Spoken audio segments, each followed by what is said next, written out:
2030 এবং মাননীয় প্রধানমন্ত্রী তার সম্মানে ঘোষিত রাষ্ট্র মেরামতের একটা সামারি ইশতেহারে দেওয়া সামারিতে এরকম প্রান্তিক ও নিম্ন আশাবাদ ব্যক্ত করে আমি আজকে আমার বক্তব্য এখানে শেষ করছি। আসসালামু আলাইকুম। এখন যে সরকার আসছে মাত্র, এখন ওনাদের উপস্থাপন অনুযায়ী ওনারা যেভাবে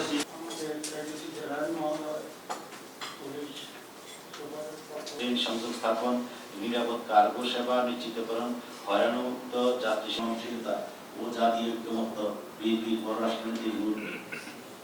ভবিষ্যৎ নিশ্চিত করতে কর্মসংস্থান সৃষ্টি, কারিগরি ও ভাষা দক্ষতা উন্নয়ন। এখানে বাংলাদেশ জাতীয়তাবাদী দলের দর্শনের সহিত উৎপাদন ক্ষমতা 35,000 মেগাওয়াটে উন্নতিকরণ এবং সঞ্চালন লাইন জিও কমপ্লেক্স থানা হিসেবে রূপান্তরের একটি রূপরেখা তৈরি করা।